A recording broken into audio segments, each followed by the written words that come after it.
तथागत भगवान गौतम बुद्ध, त्यांचा धम्म सावक संग्रह या 3 रत्नाला अभिवादन.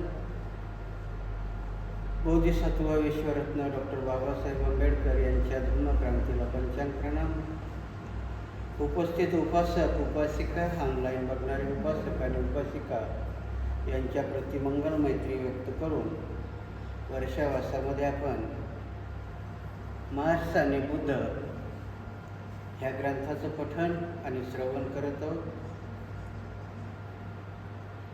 जसं सांगितल्याप्रमाणे की हा ग्रंथ बाबासाहेबांचा एक संशोधनपर ग्रंथ आहे आणि संशोधनपर ग्रंथामध्ये टिप्पण्या असतात जास्त की त्यांनी कसं संशोधन केलेलं आहे आणि त्यानुसार आपण भगवान बुद्ध आणि कार्ल मार्क्स यांच्यामध्ये बाबासाहेबांनी वेगवेगळ्या पद्धतीने तुलना केलेली आहे आणि त्या तुलनेचं पहिलं जे तत्त्व आहे किंवा पहिलं जे समीक्षा आहे त्यांची, तर बाबासाहेबांनी बुद्धाचे सिद्धांत आणि कार्ल मार्क्सचे सिद्धांत पहिली तुलना याच्यामध्ये केलेली आहे. आणि म्हणून आपण पहिलं बुद्धाचं तत्त्वज्ञान किंवा बुद्धाची तत्त्व ही घेतलेली आहे. कालपर्यंत आपण खरा धर्म हा माणसाच्या मनामध्ये असतो, शास्त्रामध्ये नसतो. हे बुद्धाचं तत्त्वज्ञान आहे आणि बुद्धाचं तत्त्वज्ञान का निराळं आहे, तर बाकी धर्म मनाला जास्त किंमत देत नाही तर शास्त्राला किंमत देतात. आणि म्हणून तुमच्यावरती असणारी हजारो वर्षाची गुलामगिरी ही तुमच्या मनामध्ये नव्हती, तर ती मनुस्मृतीमध्ये होती, शास्त्रामध्ये होती. आणि म्हणून भगवान बुद्ध सांगतात की शास्त्रामधला धम्म खरा नाही, माणसाच्या मनामधला धम्म खरा आहे किंवा धर्म खरा असतो. आणि मग माणसाच्या मनामधला धर्म चांगलाही असू शकतो आणि वाईटही असू शकतो. मन 2 प्रकारचं असू शकतं ना. आणि म्हणून बाबासाहेब सांगतात की बुद्धाचा हा सिद्धांत आहे की ते मनाच्या सिद्धांताला किंमत देतात, शास्त्राच्या सिद्धांताला नाही. हा आपण कालपर्यंत त्यांचा सिद्धांत पाहिला होता. त्यांचा 8वा सिद्धांत बाबासाहेब लिहितात की मनुष्य व नीती हा धर्माचा केंद्रबिंदू असला पाहिजे. जर तसे नसेल तर धर्म एक क्रूर अंधश्रद्धा ठरते. की माणसाच्या मनुष्याला केंद्रबिंदू मानून चालेल का फक्त? कारण मनुष्य, भगवान बुद्ध ही पुद्गल म्हणतात त्याला, की मनुष्याचे 4 प्रकार सांगितले त्यांनी. बाबासाहेब वेगवेगळ्या समजात, पण आपल्याला ढोबळ मानाने जर मानून घ्यायचं असेल तर माणूसही नायक आणि खलनायक या 2 प्रकारामध्ये आपल्याला आढळतं. आणि मग प्रत्येक माणसालाच केंद्रबिंदू मानायचं का? तर बाबासाहेब म्हणतात बाकी धर्मामध्ये ईश्वराला शेवटचं स्थान दिलं, तिथं बुद्ध नीतीला शेवटचं स्थान दिलं, ज्याला तुम्ही इथिक्स म्हणता. आपण नीतीने वागलं पाहिजे. साधारणतः रूढ शब्दाचा अर्थ असतं की याची नीतिमत्ता ठीक नाही. आपण म्हणतो की नाही, याची नीतिमत्ता ठीक नाही. कुठलीही गोष्ट नीतीला अनुकरून केली पाहिजे. आणि मग ही नीतीला अनुकरून केली पाहिजे आणि त्या नीतीमध्ये माणूस केंद्रबिंदू ठरला पाहिजे. आणि म्हणून नैतिकता म्हणून काय असते, तर ती 52 कशी नैतिकता. डॉक्टर बाबासाहेब आंबेडकरांनी जेव्हा हिंदू कोड बिल पास होत नाही तर नैतिकता म्हणून आपल्या कायदेमंत्रीपदाचा राजीनामा दिला. हा बुद्धाचा सिद्धांत आहे की कुणी मानो का ना मानो, पण मी माझ्यापर्यंत तरी त्या नैतिकतेला देवाच्याही वरचं स्थान देत असतो. बाकी ठिकाणी तशी नैतिकता आढळते का? परत मी तुमच्या डोक्यात तेच टाकेल की हा ग्रंथ आपण कशामुळे वाचतोय, तर कार्ल मार्क्स बरोबर बुद्धाची तुलना आहे. आणि का तुलना आहे? जसं मी पहिल्या दिवशी विवेचन केलं होतं की ह्या कार्ल मार्क्सने अर्ध जग वेडं केलं, कारण त्याचं तत्त्वज्ञानाची भुरळ आजही बऱ्याचशा लोकांच्या मनावरती आहे. कार्ल मार्क्सचा कम्युनिझम हा आजही बऱ्याचशा लोकांना हवासा वाटतो, त्याचे सिद्धांतही हवेसे वाटतात. आणि बाबासाहेब सांगतात की क्रांती कोण करतो, तर भुकेलेला माणूस किंवा शोषित, ज्याच्यावर जास्त अन्याय झाला तो क्रांतीला उद्युक्त होतो, माझा समाजही भुकेला आहे आणि कम्युनिझम हा क्रांतीचा खूप मोठा प्रणेता आहे. बुद्धही क्रांतीचे प्रणेते आहे, नाही तसं नाही, बुद्धांनी क्रांतीच केलेली. बुद्धाच्या क्रांतीचे प्रणेते आहेत, पण बुद्धाची क्रांती ही नैतिकतेवरती आधारित आहे. कारण नीतिमत्तेला सोडून भगवान बुद्ध कधीही आपल्या क्रांतीचा जागर करत नाही. आणि म्हणून हा सिद्धांत बाबासाहेबांनी मांडला की माणसाला केंद्रबिंदू मानता मानता त्याच्या नीतीलाही केंद्रबिंदू मानलं पाहिजे, असं बुद्धांनी आपल्याला सांगितलं. जर नीतीला केंद्रबिंदू मानायचं नसतं तर जगामध्ये बाबासाहेबांनी जेव्हा घोषणा केली तेव्हा बुद्ध सोडून बाबासाहेब मुस्लिम सहज झाले असते आणि आपला अनाडी समाजही बाबासाहेबांच्या पाठीमागे सहज गेला असता. परंतु कुठल्याही माणसाला नेतृत्व करायचं म्हणून जसं मी बाबासाहेबांचं उदाहरण दिलं की हिंदू कोड बिल पास होत नाही म्हणून त्यांनी राजीनामा दिला, तसं दुसरं उदाहरण आहे की लालबहादूर शास्त्री रेल्वे मंत्री असताना एका रेल्वेचा साधा अपघात होतो आणि लालबहादूर शास्त्री रेल्वे मंत्रीपदाचा राजीनामा देतात. आता इथं आमचा 151 वेळेस पेपर फुटतो, पण शिक्षण मंत्री काही लवकर राजीनामा देत नाही. हा नैतिकतेचा फरक आहे. त्याचा राजीनामा जबरदस्ती घ्यावा लागतो. का घ्यावा लागतो? कोणाचा वाहक आहे तो? तो हिंदू धर्माचा वाहक आहे. तिथे नीतीला जास्त महत्त्व नाही आहे. नैतिकता ही हिंदू धर्माची गरज म्हटल्यापेक्षा की त्यांना आवश्यकता भासत नाही. आणि म्हणून त्या धर्मामध्ये माणसासारख्या माणसाला जनावराचं वागणूक दिली जाते, त्याचा स्पर्शही मान्य केला जात नाही. म्हणून बाबासाहेब म्हणतात की बुद्धाचं तत्त्वज्ञान हे जसं माणसाला केंद्रबिंदू मांडतं तसं नैतिकतेलाही केंद्रबिंदू मांडतं. नीतिमत्तेला भगवान बुद्धाचा सिद्धांत देवाच्या वरचं स्थान देतो. आणि जर नीतिवान माणूस नसेल आणि म्हणून बाकी ठिकाणी धर्म म्हटलं, परंतु बाबासाहेब बुद्ध आणि त्याचा धम्म लिहितात. त्याच्यामध्ये एक चॅप्टरच असते, धम्म, अधम्म आणि सद्धम्म. 3 व्याख्या करतात बाबासाहेब त्या धम्माची की नुसतं धम्मच असून भागत नाही, तर तो धम्म कसा असला पाहिजे? सद्धम्म असला पाहिजे. सद्धम्म कधी असतो की दुसऱ्या बाजूला अधम्म असतो. आणि ह्या गोष्टी ज्या नैतिकतेवर आधारित असतात. आणि म्हणून बाबासाहेब म्हणतात की बाबासाहेबाला विचारलं की बौद्ध धम्मच का? तर बाबासाहेब म्हणतात मला इतिहासामध्ये ह्या देशाचा विध्वंसक म्हणून माझी नोंद करायची नव्हती. बाबासाहेबाचं वाक्य आहे ते की मला इतिहासामध्ये ह्या देशाच्या इतिहासात असं नाव नोंदायचं नव्हतं की ह्या देशाचा विध्वंसक झाला असता. जर बाबासाहेबांनी खरोखर मुसलमान धर्म स्वीकारला असता तर हा महाराष्ट्र मला वाटतं पाकिस्तानाला जॉईंट झाला. आणि एवढी ताकद तर होतीच आपल्यामध्ये. आणि म्हणून ह्या देशाच्या इतिहासामध्ये माझं विध्वंसक म्हणून नाव नसावं. आणि म्हणून ह्या मातीमध्ये वाढलेला आणि नीतिमत्तेवरती आधारित असलेला बौद्ध धर्म बाबासाहेबांनी स्वीकारला आणि आम्हालाही दिला. आणि म्हणून बुद्ध धम्म हा याचा सिद्धांत जर कुठला असेल तर माणसालाही केंद्रबिंदू मानता मानता तो नीतिमत्तेलाही केंद्रबिंदू मानतो. जर नीतिमत्ता नसेल तर बौद्ध धम्म होऊच शकत नाही. कारण नीती ही धर्माबरोबर चालत असते.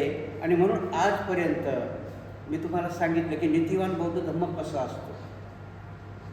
तुम्हाला बाबासाहेबांनी 341 कलमांनी रिझर्वेशन दिली.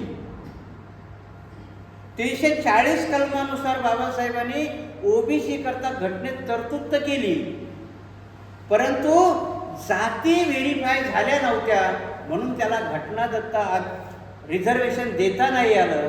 बाबासाहेबांनी हिंदू कोड बिलावरतीच राजीनामा नाही दिला. बाबासाहेबांच्या जवळजवळ ते 11 पॉईंट आहे. त्याच्यामधला 4था पॉईंट आहे की ओबीसीला आरक्षण देण्याकरता घटना समितीने कबूल केलं होतं की याच्यावरती मागासवर्गीय आयोग नेमण्यात येईल. आणि पंडित जवाहरलाल नेहरूंनी तो नेमला नव्हता आणि म्हणून राजीनामा देण्याचं ते एक कारण. नीतिमत्तेला बाबासाहेबांनी पूर्वाश्रमीच्या महाराला बौद्ध धर्म दिला आणि तीही मेंढरं किती नीतिमान होती.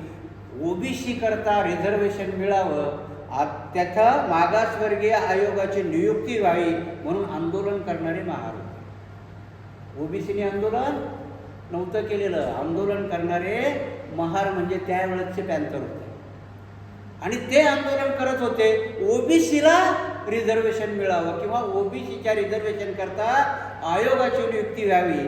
कारण आयोगाची नियुक्ती त्यावेळेस तर झाली होती, काकासाहेब कालेलकर नावाचा आयोग नियुक्त केला होता, पण जगातला एकमेव असा आयोग आहे की त्या आयोगाने शिफारसी ते केल्यात, पण त्या आयोगाच्या अध्यक्षाने एक कव्हरिंग लेटर लिहिलं आणि तो स्वतःच लिहितो की या शिफारसी स्वीकारू नाही. काकासाहेब कालेलकर नावाचा ब्राह्मण अध्यक्ष पहिला आयोग होता तो शिफारसी तर देतो, पण त्याच्यावरती एक कव्हरिंग लेटर लिहून त्या गव्हर्नमेंटला सुचवतो की मी ह्या केलेल्या शिफारसी सरकारने स्वीकारू नाही. याला काय म्हणतात? अनैतिक.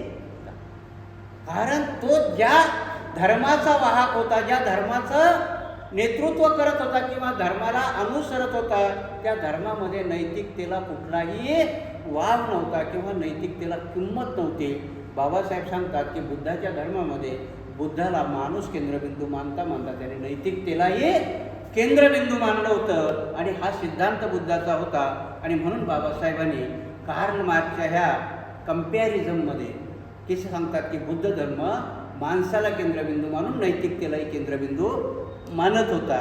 त्याच्यानंतरचा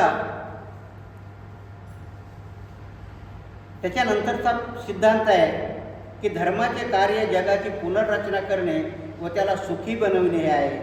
त्याचा आरंभ व अंत याचे स्पष्टीकरण करणे. आजपर्यंत धम्माची कुठलीही व्याख्या केली तर त्या धम्मामध्ये महत्त्व कशाला दिलं गेलं की हे जग कुणी निर्माण केलं आणि या जगाचा अंत काय होणार आहे. हिंदू धर्मामध्ये याला प्रलय सांगितलेला आहे की एक प्रलय येणार आहे महाभयंकर आणि त्याच्यामध्ये दुनिया बुडणार आहे. निर्मिती कोणी केली तर विष्णूच्या नाभीमधून, ज्याला तुम्ही कमळ म्हणता की नाही, पद्मनाभ म्हणतात त्याला, त्याच्या नाभीमधून कमळ निर्माण झालं. त्या कमळावरती ब्रह्मदेव आरूढ झाला आणि त्या ब्रह्मदेवाने हे विश्व निर्माण केलं आणि त्याच्या भोवतीच मग त्यांचे 4 वेद असतील, 18 पुराणं असतील, महाभारत असेल, रामायण असेल, हे त्याच्या भोवती फिरवल्या गेलं. भगवान बुद्ध या सगळ्या गोष्टीला निरार्थक गोष्टी म्हणतात. दुनियाची निर्मिती आणि अंत याला भगवान बुद्ध काडीचीही किंमत देत नाही. तर भगवान बुद्धाचा सिद्धांत काय की ह्या जगामध्ये असणाऱ्या सजीव प्राण्याला परिवर्तन आणि सुख कसं मिळवून देता येईल, हा भगवान बुद्धाचा सिद्धांत. बाकी दुनियाचा सिद्धांत आजही मुसलमानाची कबरच का खोदल्या जाते, तो सांगतो की एक दिन कयामत की रात आने वाली, तब अल्लाह अपना हिशोब घेणार आहे. भगवान बुद्ध काय म्हणतात, जगातला एकमेव माणूस आहे की तो सिद्धांताने सांगतो की जसं कराल तसं करा. तुम्ही जर वाईट केलं तर तुमची गतीही वाईटच होईल. रस्ता जर खड्ड्याचा असेल तर ॲक्सिडेंट होणारच. रस्ता जर साफ असला तर ॲक्सिडेंट होण्याची कमी शक्यता आहे. आणि म्हणून भगवान बुद्धाचा सिद्धांत खूप सोपा आहे. भगवान बुद्ध सांगतात की पृथ्वी कोणी निर्माण केली आणि तिचा अंत कधी होणार आहे, ह्या गोष्टीला किंमत देण्याची काही गरज नाही. तर किंमत कोणाला द्यायची की ह्या पृथ्वीवर राहणारा सजीव प्राणी हा कसा परावर्तित होईल किंवा त्याचं परिवर्तन कसं होईल आणि त्याला सुख कसं मिळेल याच्याकरता प्रयत्न करणं त्याला धम्म म्हटलं. आजपर्यंत कुठल्याही धर्माने माणसाला केंद्रबिंदू मानलं नाही आणि त्याच्या परिवर्तनाकरता प्रयत्न केले नाही. मग कुणी गॉड असेल तर त्या देवाला तुम्ही प्रार्थना केली पाहिजे, त्या देवाकरता तुम्ही काय म्हणतात त्याला नवस केला पाहिजे किंवा त्याच्या अवतीभोवती फिरलं पाहिजे, तर तुमचा विकास होईल, नसता नाही. आणि म्हणून ह्या गोष्टी सर्व सामोरे जात असताना भगवान बुद्ध म्हणतात की ह्या सगळ्या गोष्टीला कारण काय असेल तर फक्त माणसाला केंद्रबिंदू मानतात. गौतम बुद्धांनी चारवाकाचाही सिद्धांत नाही स्वीकारला.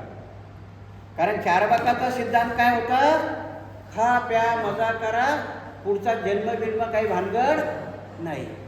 त्यांना काही गोष्टी विचारल्या तर ते आत्मा नावाचा प्रकार तेही नाकारत होते, बुद्धांनीही नाकारला.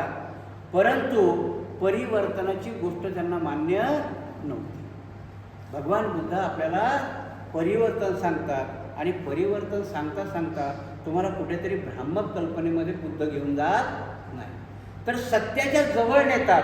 अनुभवावरती आधारित गोष्टी बुद्ध सांगतात आणि म्हणून भगवान बुद्धाचा सिद्धांत कुठल्याही पृथ्वीचा अंत किंवा आरंभ नाही. अंत आणि आरंभाभोवती माणसाला बुद्ध फिरवत नाही. बुद्ध माणसाच्या सुख आणि दुःखाकरता फिरवतात. सुख आणि दुःख कसं मिळवून देता येईल याच्याकरता माणसाला उद्युक्त करतात. आणि म्हणून भगवान बुद्धाचा एक सिद्धांत आहे की ते जगाची उत्पत्ती आणि जगाच्या विनाशावरती तुम्हाला कुठेही भरकटत घेऊन जात नाही.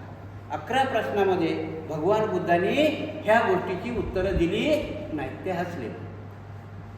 म्हणून भगवान बुद्धाला माहिती नव्हतं काय. आता मला युरोपचा जो शास्त्रज्ञ आठवत नाही, त्याचं नाव नाही आठवत, पण तो शास्त्रज्ञ भगवान बुद्धाला झुटा म्हणायचा. भगवान बुद्ध झुटे आहे. लोक विचारायचे का झुटे आहेत. तो तर सांगायचं की भगवान बुद्धांनी स्वर्ग ही संकल्पना नाकारली, पण मी भगवान बुद्धाच्या मार्गाने गेलो तर मला त्या स्वर्गाचा साक्षात्कार झाला. मग भगवान बुद्धांनी मला ज्या मार्गाने जायला सांगितलं त्या मार्गाने मी गेल्यावर मला साक्षात्कार झाला. भगवंत खोटं का बोलले. मग लोकांनी विचारलं तू सांग कसा आहे स्वर्ग तर, आणि तोही बोलला की सांगता येत नाही.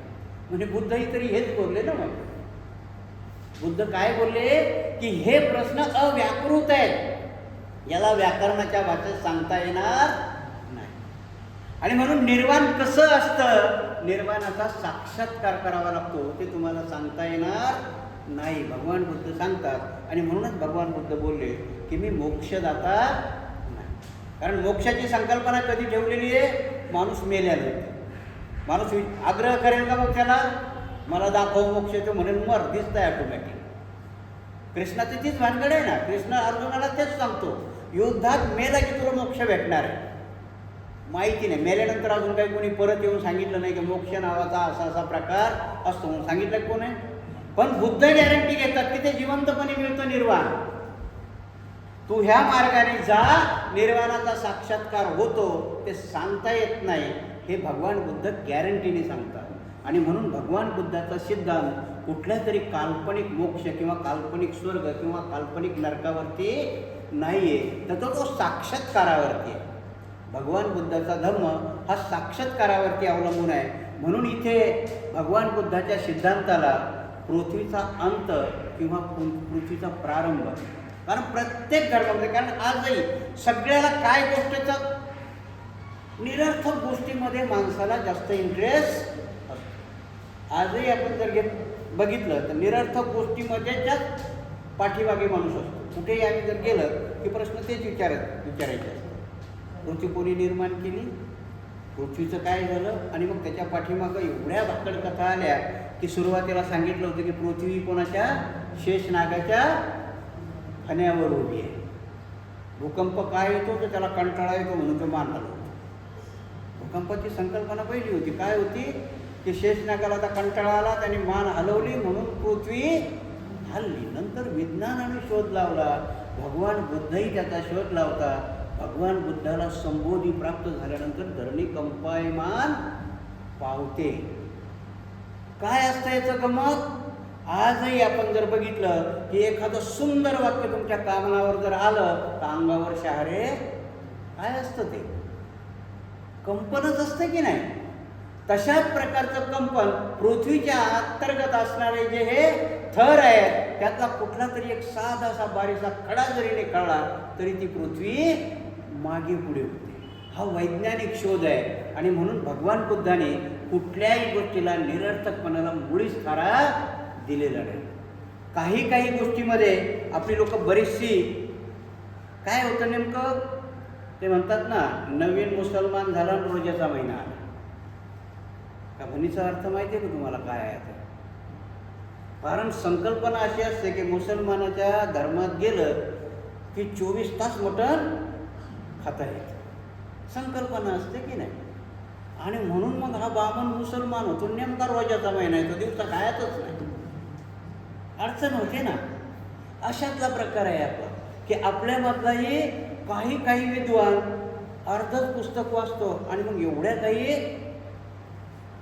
काय म्हणता येईल त्याला, की पांडित्य पाजळत असतो आपण आणि कबूलही करत नाही की मला माहिती नाही. बाबासाहेब सांगतात की अर्ध्या ज्ञानावर दिलेलं प्रवचन हे अपचनीयता असतंच, पण ते कधी कधी हानिकारकही असतं. जसं भोजन हे त्या मात्रेतच घेतलं पाहिजे, तसंच आपल्या ज्ञानाचंही आहे. ज्ञान, आमच्याकडं एक विद्वान आले आणि ते चालता बोलता सगळ्या गोष्टी त्याच्यात सांगायला लागल्या. आता तुमचा मेंदू 24 घंटे विद्वत्ता ऐकेल का? नाही. कारण मी जसं सांगितलं की तुमच्या त्या मेंदूलाही सवय असते, तो सगळ्याच गोष्टी विद्वत्तेच्या ऐकत नाही. 45 मिनिटाच्या पुढे तुमचा मेंदू सहन करत नाही. मनोरंजन तो 3 तासाच्या पुढे मनोरंजनही ऐकून घेत नाही. म्हणून पिक्चर कधी 3 तासाच्या पुढे काढला जात नाही, कारण तो पिक्चर पडण्याची शक्यता असते. 3च तास तुमचा मनोरंजनाचा मेंदूही हे करतो. आणि म्हणून भगवान बुद्धांनी आपल्या ह्या शरीरावरती पूर्ण प्रक्रिया, अभिधम्मपिटक हा पूर्ण आपल्या शरीरावर आणि मेंदूवरती सांगितलं. म्हणून ह्या धर्मामध्ये जशी जगाची अंत हे ते भगवान बुद्ध म्हणतात की याच्या भानगडीत पडू नका. जगाचा अंत कधी होणार आहे याच्याशी तुमचा काय फायदा आहे? जगाचा अंत झाल्यावर तुम्हाला पुढची प्रक्रिया बघायला तुम्हीच नसणार ना. समजा आता आपण इथं बसलेले आहे, मोठी सुनामी आली, त्यातला मी स्टेजवर आहे म्हणून मी वाचणार आहे का? सगळेच मरू. त्याचं विश्लेषण करायला कोणी जिवंत असेल का? मग त्याची काळजी का करताय? जर त्या येणाऱ्या प्रलयामध्ये मीही जिवंत राहणार नाही आणि त्याचं विश्लेषण करायची गरजच पडणार नाही, तर तो प्रश्न विचारण्यात काही अर्थ आहे का? त्याच्यापासून काही फायदा होणार आहे का? दुसरी गोष्ट की जग कसं निर्माण झालं सांगितलं. समजा आता इथं स्टेजवर बसून की मीच निर्माण केलं, तुम्हाला सांगितलं जग मी निर्माण केलं, पुढचं विचारायचं नाही. काय फायदा होणार आहे तुम्हाला? काही फायदा नाही, निरर्थक आहे. म्हणून भगवान बुद्धांनी सांगितलं की पृथ्वीचा अंत आणि पृथ्वीचा प्रारंभ विचारणं हे निरर्थक आहे, डोक्याच्या पलीकडे जाणं नाही. आणि आत्तापर्यंतच्या एवढ्या मोठ्या फिलॉसॉफरने प्रत्येक, डार्विनने सिद्धांत सांगितला, वेगवेगळ्या लोकांनी सिद्धांत सांगितला, गुरुत्वाकर्षणाचा सांगितला, अजूनही आमच्या मेंदूमध्ये शांतता मिळालेली आहे का? ठीक आहे, सांगितलं आम्हाला आईन्स्टाईनने की सफरचंद खालीच का पडतं, गुरुत्वाकर्षण. काय फायदा मिळाला आम्हाला त्याच्यापासून? जीवनाचा नाही, काही फायदाही नाही मिळाला असं नाही. की विमान उडतंय तर ते गुरुत्वाकर्षणामध्ये बॅलन्स करण्याचं इंजिन त्याच्यात बसवलं म्हणून ते उडतंय ना, नाही तर ते वर जाऊन खाली पडलं असतं. ह्या काही गोष्टी आहेत, परंतु माणसाच्या जीवन जगण्याला पृथ्वीचा आरंभ आणि पृथ्वीच्या अंताला काही सुरुवात नाही. मग महत्त्व कशाला आहे? तर तुमच्यामध्ये काय परिवर्तन करायला पाहिजे. जर माणूस परिवर्तनाची गोष्ट सांगा की भगवान बुद्धांनी परिवर्तनच का सांगितलं असेल? 28 बुद्ध कसे आहेत हे आपल्याला कळतं की रानटी असलेला माणूस जगत जगत जगत जगत मोहेंजोदडो आणि हडप्पासारख्या सभ्यता करत करत आजच्या सभ्यतेपर्यंत येऊन पोचला. परिवर्तन झालं म्हणूनच आला ना. का त्या डोंगर दऱ्यातला आजही आदिवासी जसा आहे तसाच आहे. सभ्यता डेव्हलप होत गेल्या. भारताच्या सभ्यतेपेक्षा अमेरिकेची सभ्यता अजून डेव्हलप आहे, वेगवेगळ्या पद्धतीने आहे. आणि म्हणून भगवान बुद्ध इथं तो सिद्धांत मांडतात की पृथ्वीच्या आरंभाला आणि अंताला न मानता तर तुमच्या माणसाच्या परिवर्तन आणि तुमच्या सुखाकरता झालेल्या प्रयत्नाचा सिद्धांत भगवान बुद्ध खूप ताकदीने मांडतात. त्याच्यानंतरच हे आहे, हित संवादाच्या कलामुळे जगात दुःख आहे व तो सोडवण्याचा एकमेक मार्ग म्हणजे अष्टांग मार्गाचे अनुसरण. भगवान बुद्धाचा सगळ्यात उत्तम सिद्धांत काय असेल तर आर्य अष्टांगिक मार्ग आहे. बाबासाहेब सांगतात की बाकी धर्माने अल्लाही असेल तर अल्लाह पण तुम्हाला नमाज पडायला सांगतो की मला माना. अल्लाह कुठल्याही गोष्टीला तुम्हाला स्वातंत्र्य देत नाही. हिंदू धर्माला तसा एक संस्थापक तो कोणी नाहीच आहे, परंतु त्यांना जो कृष्ण सांगतात, ज्यांनी भगवद्गीता सांगितली, त्या भगवद्गीतेमध्ये श्रीकृष्ण स्वतःला शरण यायला सांगतो. तो जोपर्यंत मला, म्हणून त्यांच्याकडे भक्तियोग आला. भक्ती केली की तुम्हाला मोक्ष आरामशीर भेटणार आहे. भगवान बुद्ध तसं सांगत नाही. भगवान बुद्धांनी 4 आर्य सत्य सांगितली. पहिलं आर्य सत्य सांगितलं की दुःख आहे, जगामध्ये दुःख आहे. दुःखाशिवाय आजही तुम्ही बसलात, प्रत्येक गोष्ट हे दुःख आहे. आणि भगवान बुद्धावर थोडे आरोपही झाले की भगवान बुद्धाचा धम्म निराशावादी आहे, कारण पुढचं आर्य सत्य आम्ही बघितलंच नाही. दुःख आहे तर काय, लगेच दुसरं आर्य सत्य आहे ना की दुःखाला कारण आहे. बिना कारणाने दुःख होत नाही, आणि जर कारण आहे तर त्याला निवारण नाही आहे. तिसरं आर्य सत्य निवारण आहे. तुम्ही डॉक्टरची एक गोष्ट बघा, का आपण पहिलं दवाखान्यात गेलो की काय सांगतो की डॉक्टर माझं हे दुखतं, म्हणजे काय आहे, दुःख आहे ना.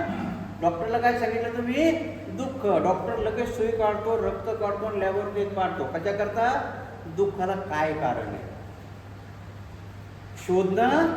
त्याला कारण म्हटलं की नाही, लॅबोरेटरीमधून ते कारण शोधून तर आलं, त्याच्यावर मार्ग येतो, प्रिस्क्रिप्शन लिहून देतो की तुम्हाला निमोनिया झालाय, अमुक अमुक गोळ्या खा. आता ते प्रिस्क्रिप्शन तुम्ही घरात नेऊन ठेवलं तर रोग बरा होणार आहे का, मेडिकलवर जावं लागेल ना त्याला. ते प्रिस्क्रिप्शन घेऊन कुठे जावं लागेल, मेडिकलवर जावं लागेल. मेडिकलमधून गोळ्या घ्याव्या लागतील, आणि नुसत्याच गोळ्या त्यांच्याकडे बघून दुरुस्त होणार आहे का. दुःख निरोध सांगितला. दुःख निरोध म्हणजे डॉक्टरने लिहून दिलेली चिठ्ठी आहे, परंतु डॉक्टरने दिलेला डोस सकाळ दुपार संध्याकाळ जेवल्यावर खायचा का उपाशी पोटी खायचा, याला आर्य अष्टांगिक मार्ग, हे आर्य सत्य. आर्य अष्टांगिक मार्गाचा सिद्धांत भगवान बुद्ध मांडतात. कृष्ण त्याला भक्तियोग सांगतो, अल्लाह त्याला नमाज पडायला सांगतो, गॉड त्याला प्रार्थना करायला सांगतो. भगवान बुद्ध तुम्हाला आर्य अष्टांगिक मार्गाने जायला सांगतात, म्हणजे तुमचा प्रयत्न तुम्हालाच करायला सांगतात. आणि एवढा सुंदर मार्ग आहे की तो 3 शब्दामध्ये व्यापला गेला. भगवान बुद्धाचा धम्म जर कोणाला नाहीच कळाला, फक्त हे 3 शब्द ध्यानात ठेवायचे आणि या 3 शब्दावरती आचरण करायचं, तुम्हाला पूर्ण बुद्ध धम्म कळाला असं होईल. कुठले 3 शब्द आहेत ते, शील, समाधी आणि प्रज्ञा. ह्या 3 शब्दामध्ये पूर्ण बुद्ध धम्म तुमचा समावलेला आहे. फक्त तो आपल्याला समजून घेता आला पाहिजे. तर काय आहे शील म्हणजे, आर्य अष्टांगिक मार्गामधलं शील काय असेल तर त्या शीलामध्ये येतंय सम्मा वाचा, सम्मा कर्मात आणि सम्मा आजीविका. शील हे कशाने पाळायचं असतं, काया वाचा आणि मनाने. म्हणून 12 कडे आहेत या धम्माच्या. सोप्या भाषेत मी समजावून सांगतो तुम्हाला की शील म्हणजे काय, तर सम्मा वाचा, सम्मा कर्मात आणि सम्मा आजीविका. सम्मा वाचामध्ये काय येणार आहे की जी आमची वाणी ही सम्यक असावी. आता आपली वाणी सम्यक आहे का, नाही ना, कारण आमची वाणी ही प्रतिक्रियावादी आहे. तिकडनं आर्य म्हटलं की इकडनं कार्य म्हणावं, हे आमच्या दुनियातला नियम आपण सांगूनच ठेवला. भगवान बुद्ध त्याला सम्यक बनवायला सांगतात. वाणीला सम्यक बनवणं म्हणजे जसं मी काल तुम्हाला सांगितलं की वाणी आणि शरीर, वाणीचे कर्म आणि शरीराचे कर्म हे मनाचं अपत्य असतं. कारण मनावरती जर प्रक्रिया नसेल, मन गलिच्छ असेल, दारूच्या अड्ड्यावर तुम्हाला कधीही बुद्ध आणि त्याचा धम्म वाचला जाणार, काय ऐकायला मिळेल तिथं, मेंदू तुमच्यावाला सरकला की तिथे ऐकायला जे मिळायचं ते शिव्या आणि भांडणंच ऐकायला मिळतील ना. तिथे धार्मिक ग्रंथ ऐकायला मिळेल का. आणि म्हणून ही सम्यक वाणी आणि सम्यक विचार, सम्यक कर्मां जर करायचं असेल तर त्याच्याकरता शील पालनाची गरज आहे. आणि शील म्हणजे काय? मी नेहमी सांगतो की तुमच्या मेंदूलाही हायजॅक केल्या जातं आजपर्यंत.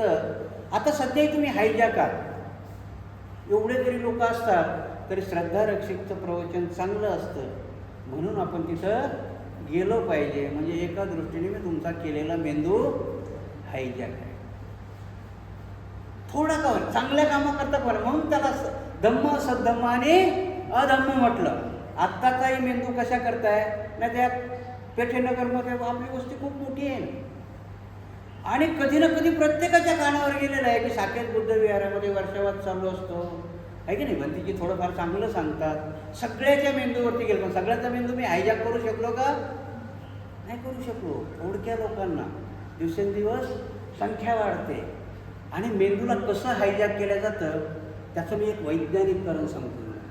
आपण शिलाचिनीची गोष्ट करतो ती कसं पाळल्या जातं. याला एका वैज्ञानिकाने प्रयोग केला. 5 माकडे एका पिंजऱ्यात बंदिस्त केली आणि वर केळाचा घड बांधला. आता ते माकडच आहे, वर केळ दिसल्यावरती खायला जाणारच ना. आणि मग अशी व्यवस्था केली तिथे की त्या केळाच्या घडाला हात लागणार तर गरम पाणी त्याच्या डोक्यात पडणार.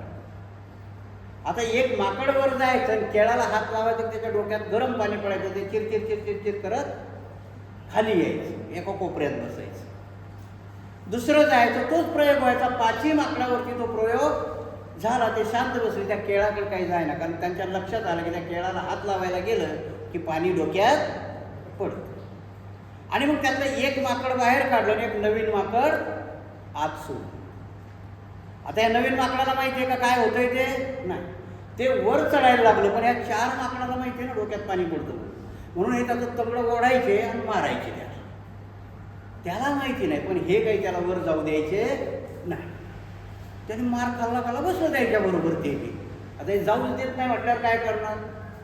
1 9 आणि 4 जुने होते. 4ला माहिती आहे डोक्यात पाणी पडतंय, गरम पाणी पडतंय. मग त्या शास्त्रज्ञानं परत एक माकड काढून घेतलं आणि दुसरं एक नवीन टाकलं.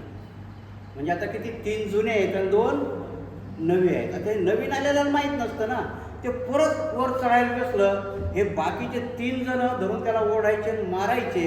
ते 4थं नवीन होतं ते बी मारू लागायचं. ॲक्च्युली त्याला माहिती नाही काय होतंय ते पण हे मारतायत म्हणून ते बी मारायचं. त्याला माहिती नाही काय होतंय, ह्या तिघायला माहिती आहे. आणि म्हणून असं करत करत त्या शास्त्रज्ञांनी जुने 3ही माकडं काढले. सगळेच नवीन आहेत पण कोणतंच माकड त्यांना वर जाऊ देत नव्हतं. कोणालाच माहीत नाही डोक्यात पाणी पडतंय म्हणून. परंतु मागच्याने केलंय मेंदू हायजॅक होता म्हणून ते सगळेच नवीन होते. त्यांना काहीही माहीत नव्हतं पण ते काही ते केळ तोडायला जाऊ देत नव्हते कारण मेंदू हायजॅक होतो. आणि म्हणून तुम्हाला सांगतो, कधी हत्ती बांधलेला पाहिला का तुम्ही? एका छोट्याशा साखळदंडानं हत्ती बांधलेला असतो की जो हत्ती मोठ्यातलं मोठं एखादी इमारतही पाडू शकतो. तो एका साखळीने बांधला जातो. कारण का? तो पिल्लू असताना ती साखळी तोडण्याचा त्याने प्रयत्न केलेला असतो. ती त्याच्याने तुटत नाही कारण ते लहान असतं आणि त्याच्या मेंदूमध्ये फिट केलेलं असतं की ही साखळी आपल्याच्याने तुटत नाही. मोठं झाड मी पाडू शकतो पण ही साखळी नाही तोडू शकतो. हे एवढे 2 उदाहरणं सांगितल्यानंतर परत 3रं उदाहरण तुम्हाला सांगतो. आपल्या घरी या.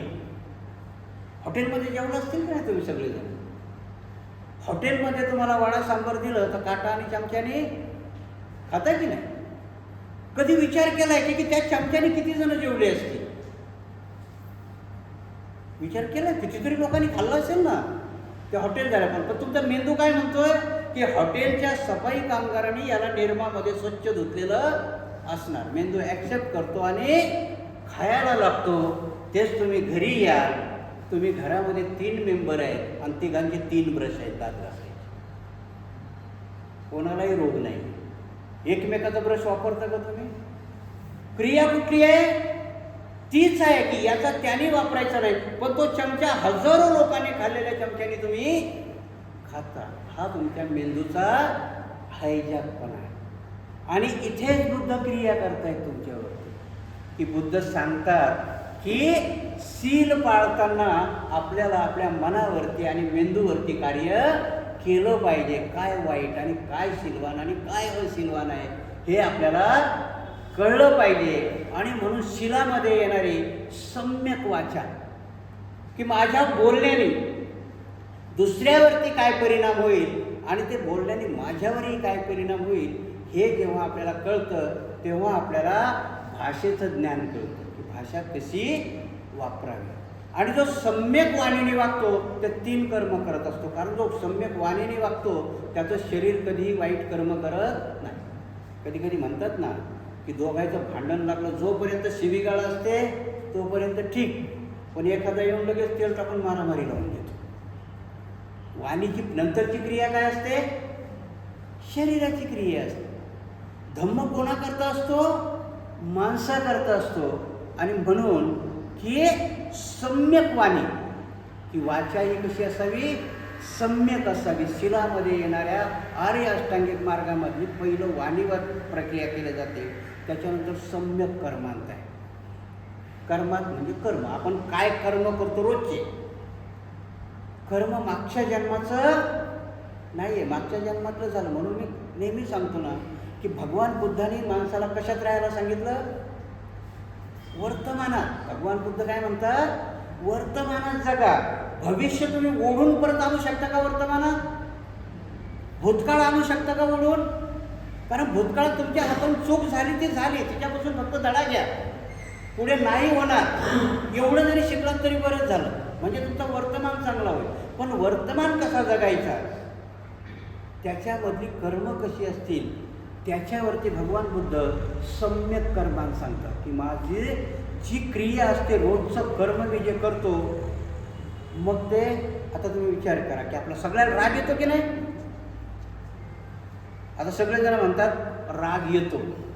चुकीचा शब्द आहे. आपल्याला राग येत नाही, आपण राग करतो. काय करतो आपण? राग करतो. आणि तोही कोणावर केला जातो? बलवानाकडून अबलवान. आता तुम्ही सगळे ऑफिसची मंडळी आहे. ऑफिसमध्ये तुमच्याकडून थोडी जरी चूक झाली, तुमचा बॉस नको ते तुमचा उद्धार केला, काय करता त्याला? काय नाही करत ना, चुपचाप सहन करता. घरी आल्यावर मात्र बायको पण थोडं जरी चुकलं तर तिच्या 7 पिढीचा उद्धार करता. म्हणजे राग येतो का तुम्हाला? नाही, राग करता तुम्ही. हीच क्रिया आहे की माणसाच्या कर्मामध्ये आपण करत असताना त्याचा राग येऊनही तुम्ही गिळला ना. बॉसने तुम्हाला मूर्ख म्हटलं, इडिएट म्हटलं, काय काय म्हटलं, चुपचाप मान खाली भरून सहन करून आलं ना बाहेर. पण ही बिचारी राबली, थोडीशी चूक नाही झाली, तिच्या 7 पिढीचा उद्धार करून मोकळा झाला. याला सम्यक कर्म म्हणायचं. की तिथे सहन केला की नाही. मग इथेही थोडाफार समजून तर घे, दिवसभरची थकली असेल, मी जसा थकलोय तसा, की मी माझं कर्म करताना ते कसं असावं? सम्यक असावं. वागताना दुसऱ्या धर्मामध्ये ते नाही सांगितलं, त्यांनी पूर्वजन्माचं कर्म आणि त्याचं फळ सांगितलं. आणि म्हणून भगवान बुद्धाच्या याच्यामध्ये चातुर्वर्ण्याला बाय बाय करण्यात आलं. हिंदू धर्माचं चातुर्वर्ण्य आजपर्यंतही जात नाही. मनुस्मृती का जाळली बाबासाहेबांनी मी काल सांगितलं, तर ती मनुस्मृती लोकांच्या डोक्यात आहे. बाबासाहेबांनी लाख जाळली, पण अजूनही डोक्यातली गेली का? नाही गेली. वेगळ्या प्रकारांची आजही जिवंत आहे. आणि म्हणून की तुमची सम्यक कर्म जोपर्यंत होत नाही, महात्मा गांधी बाबासाहेबाला बोलले की, कारण तो महात्मा मनुस्मृतीचा भोगता आहे, त्याला मनुस्मृती मंजूर आहे महात्मा गांधीला. तो कामाचं डिस्ट्रीब्युशन सांगतो महात्मा गांधी. मनुस्मृती म्हणजे काय आहे?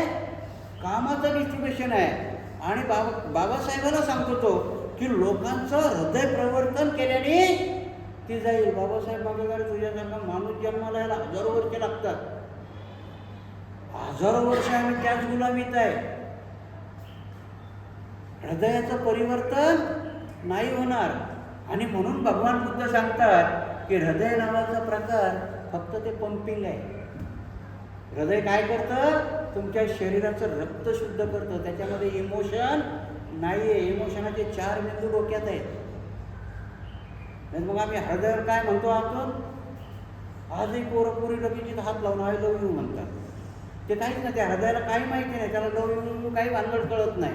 लव यू म्हणायचं झालं तर इकडचा मेंदू आहे, सेन्सिटिव्ह मेंदू ह्या साईडचा आहे, कौऱ्याचा मेंदू इकडनं आहे. भगवान बुद्धांनी 2700 वर्षापूर्वी चैत्य आणि चैत्यशिक सांगितलं.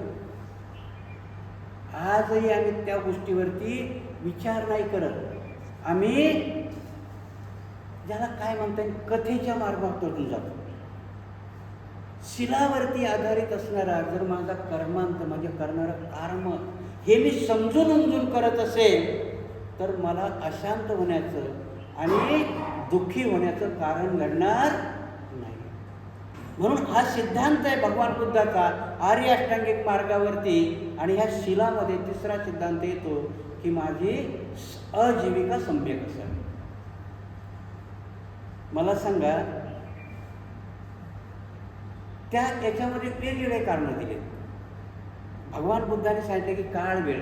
भगवान बुद्ध त्यावेळेस सांगतो की ज्या अजीविकेने म्हणजे तुमची अजीविका करत असताना, प्रत्येक अजीविका करताना आपल्याला काही ना काही उद्योग करावा लागेल की नाही. नोकरी करतो आपण, हा एक तुमचा उद्योगच आहे, कर्मांत आहे, सम्यक कर्मांत आहे. मग असम्यक कर्मांत कुठले आहेत तर माझ्या उद्योगापासून समाजाचं काही अहित होत आहे का असं कर्म मी किंवा असं काम मी करू नाही किंवा अशी अजीविका मी जगू नये. दारूचा दुकानदार श्रीमंत होतो परंतु मात्र एक पुरी पिढी बर्बाद करतो. याला सम्यक कर्मांत बुद्धांनी म्हटलं नाही आणि बाबासाहेबांनी म्हटलं नाही. पण दुर्दैव असं आहे की राज्याला महसूल त्याच गोष्टीपासून जास्त नाही. कोरोना आला, 2च डिमांड होत्या चालू करा त्याच्या. कुठल्या? एक डिमांड होती दारूची दुकानं करा, दुसरी होती मंदिरं चालू. आणि दोन्ही तुम्हाला आवश्यक नाही. मंदिरात जाऊन पोट भरते का नाही, पण डिमांड कशाची होती? मंदिरं चालू करा. आणि गव्हर्नमेंटची डिमांड होती दारूची दुकानं चालू करा, कारण त्यांना महसूल मिळतो. आणि म्हणून माणसाची अजीविका ही सम्यक असली पाहिजे. जर सम्यक आजीविका असेल तर तुम्हाला कुठल्याही देवाच्या किंवा कुठल्याही मोठ्या महापुरुषाच्या चरणावरती आपल्याला स्वातंत्र्य बहाल करण्याची गरज पडत नाही. कारण भगवान बुद्धांनी तेच सांगितलं की कुठलीही बाई आपल्या चारित्र्याला अर्पण करून कोणाच्याही प्रती याचा भाव उत्पन्न नाही करू शकत. त्यांच्या देवानं पण बाईचं चारित्र्य मागतं. बालाजीला मुरडी सोडल्या जाते माहिती ना. देवानं पण बाईचं चारित्र्य मागितलं. आणि म्हणून इथं भगवान बुद्ध म्हणतात की आमची जीविका करत असताना कुठल्याच्याही चारित्र्यावरती हल्ला होणार नाही किंवा कोणाचं चारित्र्य गमावलं जाणार नाही अशी आमची अजीविका असावी. म्हणून शरीर विक्रय, दारूचा धंदा किंवा हत्याराचा धंदा हा बुद्धाने निषिद्ध मानला. कधी कधी आपण विचार करतो की अजीविका करताना, म्हणून बुद्धाच्या धर्माला निराशावादी म्हणतात किंवा दुःखदायी म्हणतात, कारण तो धम्मच आम्हाला कळाला नाही. भगवान बुद्धालाही दरिद्री पसंत नाही. भगवान बुद्ध त्यावेळेच्या अनाथ पिंडकासारख्याला अग्रसेवक कबूल करतात. जमिनीवरती सोन्याच्या मोहरा, म्हणजे केवढा श्रीमंत होता तो. भगवान बुद्धाने त्याचा तिरस्कार केलाय का?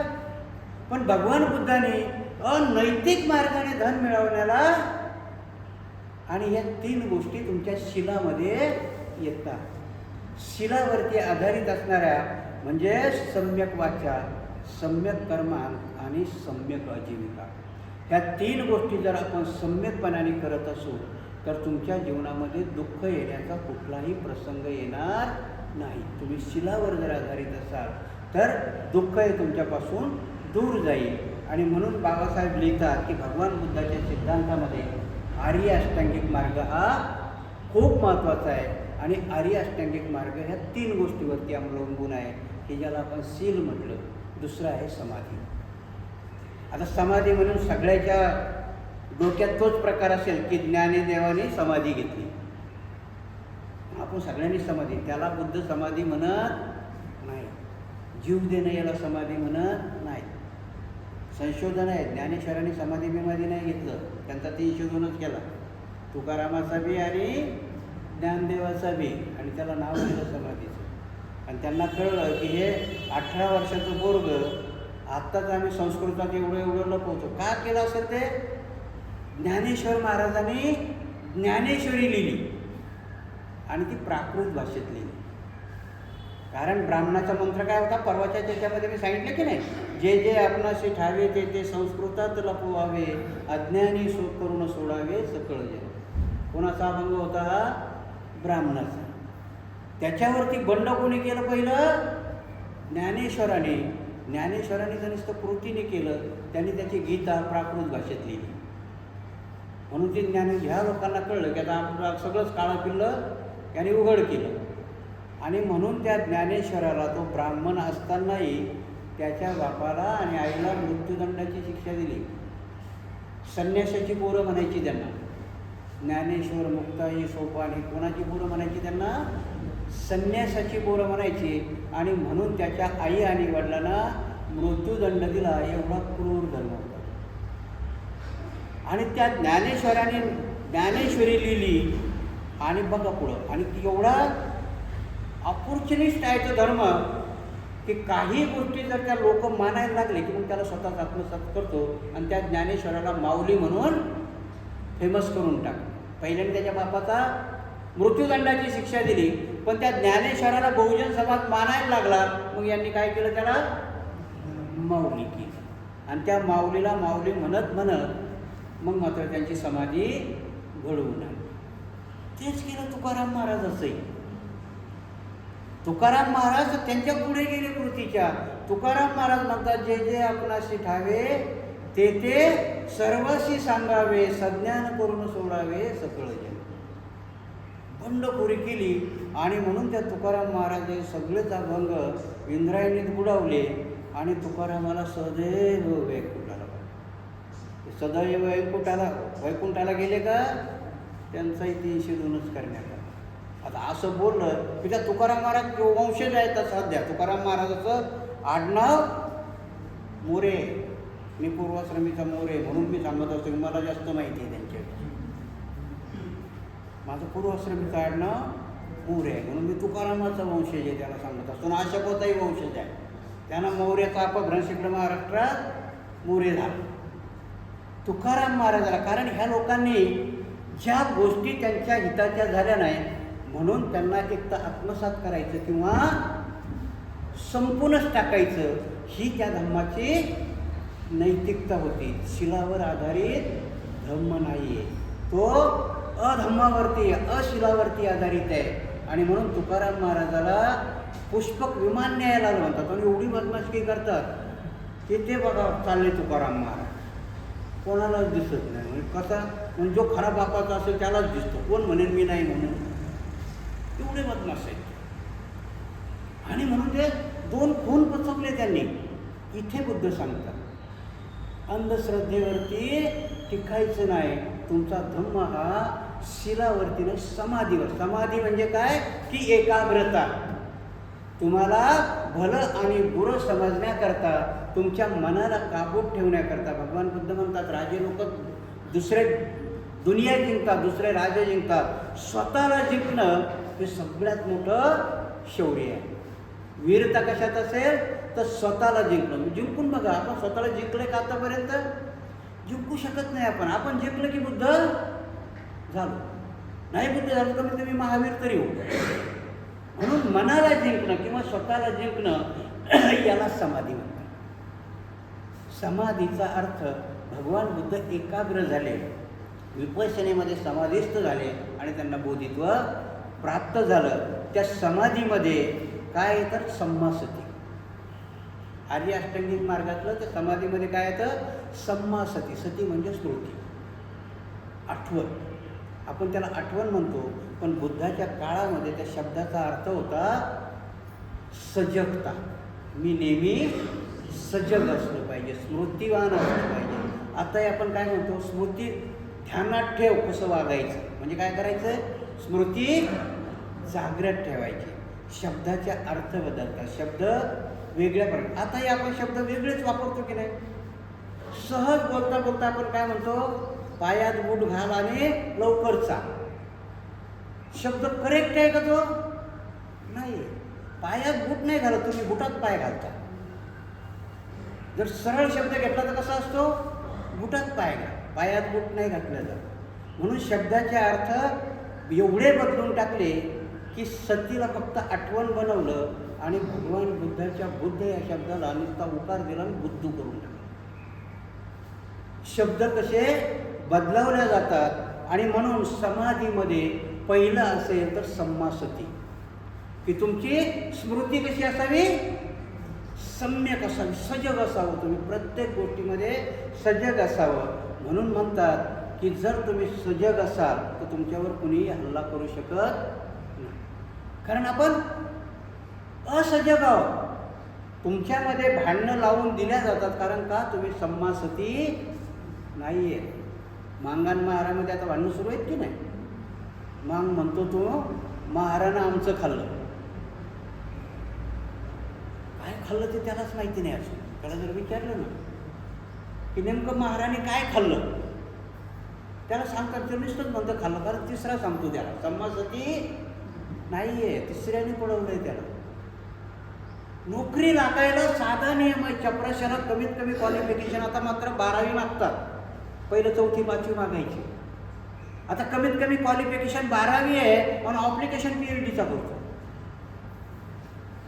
त्या पिऊनच्या नोकऱ्याला ॲप्लिकेशन कोण करतो, PhDचा. कारण तुमच्यातली सम्मा सती हरवली त्यांनी. विचार नाही करत तुम्ही की माझं क्वालिफिकेशन PhDचं होऊन मी एक तर प्राध्यापक तरी झालो पाहिजे, किंवा ज्या विषयात माझी ती PhD आहे त्या विषयाचा कोणीतरी तत्त्वज्ञ झालो पाहिजे. माझी सम्मा सतीच हरवली, मी पिऊन करतो, ॲप्लिकेशन करतो. स्मृती सम्यक नाही आहे. आणि सम्यक स्मृती कशी नाही आहे की आम्हाला कुठल्या गोष्टी सोप मानायचं याची स्मृती आमची काढून घेतली. आपली लाईट गेली की काय होतं, थोडंसं आपण दुःखी होतो. पण ती जर आली की अरे वा वा, खरं आहे का, सुख मानण्याची गोष्ट आहे का. सुख कशात आहे, ती जायलाच नव्हती पाहिजे, ती जायलाच नाही पाहिजे, कारण ती देवाची वस्तू नाही, निर्मित वस्तू आहे ना. मग जर ती एकदा घालवायची आणि आल्यावर आपण सुख मानायचं, वा वा वा वा आली, ही तुमच्या सम्मा सतीचं लक्षण नाही. त्या सतीला कळलं पाहिजे तुमच्या की ही गेली, ही दुःखदायक आहे आणि घालवणारा कुणीतरी आहे. का घालवल्या गेली तर त्या विजेचा शॉर्टेज आहे. आणि का विजेचा शॉर्टेज आहे तर आम्ही सकाळपासून संध्याकाळपर्यंत ज्या प्रत्येक गोष्टीवर टॅक्स देतो ते सरकार ते व्यवस्थित वापरत नाही. ही आमची सती असली पाहिजे. आमची सती काय असते, आमचा फडणवीस बाबा लाडक्या बहिणीला म्हणतो 1500 रुपये दिला, आंदोलन कशाला व्हायला पाहिजे होतं. तुझे 1500 रुपये नको, गॅस सिलेंडरची निर्मिती व्हॅल्यू 270 रुपये, 30 रुपये टॅक्स लाव, 300च्या पुढे नाही गेलं पाहिजे.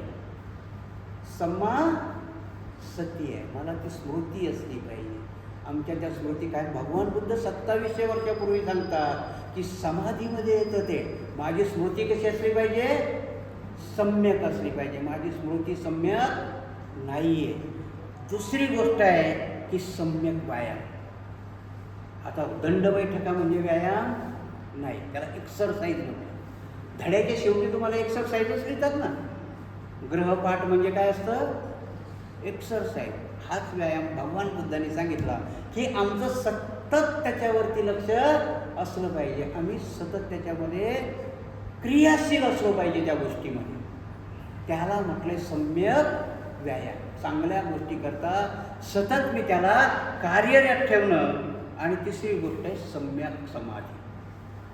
सम्यक समाधीचा अर्थ मी सांगितला तसा ज्ञानेश्वराची समाधी नाही. मला चांगल्या आणि वाईट गोष्टीचं ज्ञान उपलब्ध होणं त्याला समाधी म्हटलं. आणि त्या समाधी करतात भगवान बुद्ध सांगतात की मला माझ्या मनावरती कंट्रोल मिळवता, मनाला माझ्या ताब्यात घेणं. आता सध्या भगवान बुद्ध मनाच्या गोष्टीला सांगतात की जोपर्यंत माणसाचं मन जंगली आहे. आता आपलंही मन कसं आहे, जंगली आहे. जंगलातला कुठलाही प्राणी तुमचं ऐकत नाही. वाघाला तुम्ही सांगू शकता का? जर तो वस्तीत आला आणि त्याच्यावर जर काय अन्याय झाला तर ते त्याचं काम करणार, तुम्ही सांगू शकता का त्याला? पण जंगलातला जंगली हत्ती माहूत त्याला पाळीव बनवतो आणि अजस्र शक्ती असलेला हत्ती तो डोक्यावर बसलेला माहूत जर त्याला वळ म्हटला तर वळतो, इकडे चाल म्हटलं तर चालतो. त्या माहूताला जशी कला असते तशी तुमच्या मनाला एवढे हत्तीचं बळ आहे, त्या हत्तीपेक्षा अफाट ताकद आहे मनामध्ये. त्या मनाला माहूत होऊन तुम्हाला तुमच्या ताब्यात म्हणजे जंगली मनाला पालतू करता आलं पाहिजे, त्याला म्हटली समाधी. कुठल्या गोष्टीला मी चांगली भूमिका म्हणावी, कुठल्या गोष्टीला वाईट म्हणावी हे मिळवणं त्याला समाधी म्हटलं गेलं आहे. म्हणून आज आपण ह्या 2 गोष्टी पाहिल्या, शील आणि समाधी. उद्या आपण प्रज्ञा बघूया आणि आज इथेच आपण थांबू.